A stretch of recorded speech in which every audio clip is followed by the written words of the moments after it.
Hey guys, welcome to the channel. I'm the Black Snake. Are you thinking about running an online dynasty in college football 26? Well, in this video, I'll give you some of my tips and tricks to help you have a successful league managing rules and users. In College Football 26, Online Dynasty lets you take control of any school and play through multiple seasons, not just by yourself, but along friends and other players online. You recruit athletes, build your program, compete for championships, and manage your team across years of gameplay, all while facing real opponents every other week. If you're looking to start and host your own league, then this video is definitely for you. By the end of it, you'll not only know how to start your own league, but avoid some of the pitfalls many commissioners deal with. Team selection. Setting up a league is one of the most important steps. This is where you decide what kind of experience your online dynasty will offer. When it comes to team selection, you got options. Is this a grab your favorite team and let loose kind of a league? Or do you want a more balanced setup, like everyone picking 3-star teams for a rebuild only challenge? Maybe you want to do a fantasy style draft where players take turn picking teams or assigning teams by conference to create rivalries. This decision sets the tone for your dynasty, casual and fun or competitive and grindy. There's no wrong way to do it, but make it clear from the start so everyone knows what they're signing up for. My personal favorite is using rebuild teams only, and I throw every user into the same conference. This definitely creates a more hardcore experience and makes the conference championship more competitive, sometimes even more important than a national title. Max users. Next question, how many players should you have in your league? Most people go with however many friends they can gather, but in my experience, smaller is better for the long-term health of your dynasty. I usually cap my leagues at 6 users, 12 if I want to push it. That still gives you competition in user games, but it's manageable, especially since everyone has a life outside the game. Trying to coordinate 20 plus people every week, that becomes a full-time job. Those leagues usually fall apart or need constant replacements before the first season even ends. At the end of the day, it's your call as commissioner, but if you're just starting out, my honest advice, start small, grow later. Longevity always beats chaos. There's nothing worse than building your team in a league that dies mid-season. Difficulty and sliders. Now let's talk difficulty and sliders, the secret sauce that can make or break the gameplay balance in your league. By default, you might think Heisman difficulty is the way to go, but let me tell you, difficulty alone doesn't fix bad AI or broken mechanics. That's where sliders come in. The goal is simple, make the game feel fair, not easy, not cheesy. You want computer games to be competitive and user games to reward actual skill. Here's my rule of thumb. Choose Heisman, but you must test. Otherwise, the computer turns into superheroes. To keep it realistic, tone down interceptions, tweak QB accuracy, and give just enough boost to the run game to reward smart play. Whatever you decide, test the sliders before launching your league and be ready to tweak as you go.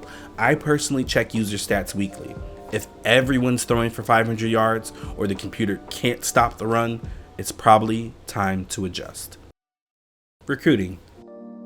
Some commissioners like recruiting rules, like limiting 5-star signings or only recruiting from pipeline states. I usually skip all of that to keep it simple. But if your league wants more structure, those are options worth looking into. Again, it's more stuff for you to personally manage. I typically avoid these types of rules. Quarter lengths. Next important question, how long should each game be? I recommend playing a few games at different lengths, about 5 to 8 minutes. See what feels right. Avoid dragging games out too long, because if someone's getting blown out by 40 plus with a ton of time left, they're probably quitting the game, maybe even the league. And remember, league health is important, unless you like watching the world burn or something like that. Scheduling and sim rules. Last part of setup, and probably the most important, is the advanced rules and scheduling. In my opinion, it's one of the hardest jobs as a commissioner.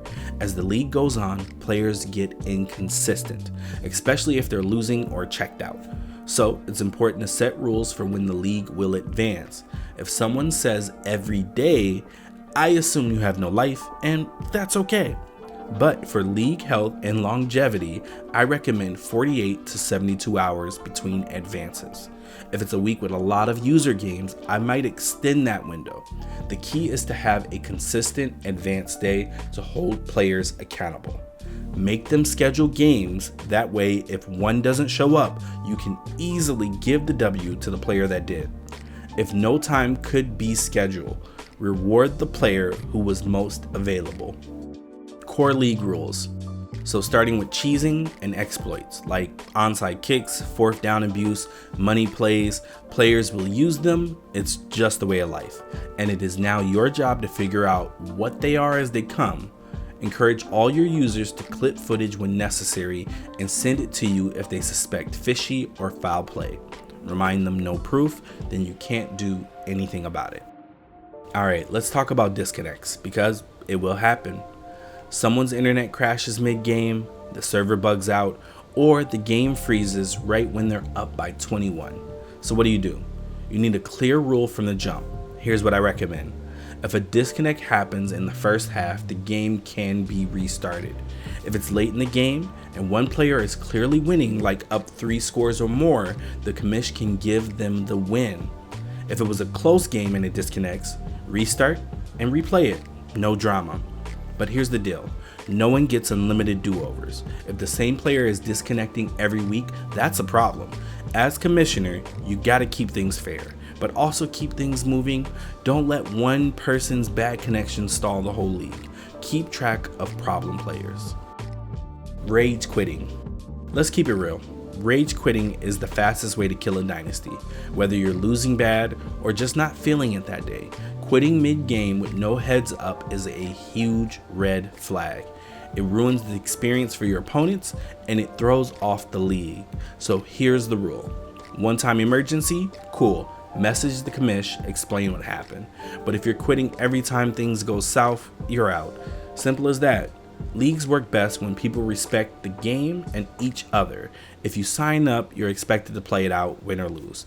Taking an L like an adult is part of what makes dynasties fun and competitive. Also, players are trying to win awards like the Heisman and things like that. So, if you're the type to unplug when you're down 21, this ain't the league for you. Be clear up front. Commish veto powers. Now, let's talk about commissioner veto powers, aka your ability to step in and keep the league from falling apart. As commish, your job isn't just to play, it's to protect the league. That means sometimes you gotta make a call that not everyone agrees with. So, what should you use your veto power on? Suspicious activity, rule violations, ghost wins like someone lying about a disconnect or faking a result, and players not playing games. But here's the key. Only step in when it matters. Don't micromanage. Let people play. But when something threatens the league's balance or vibe, handle it.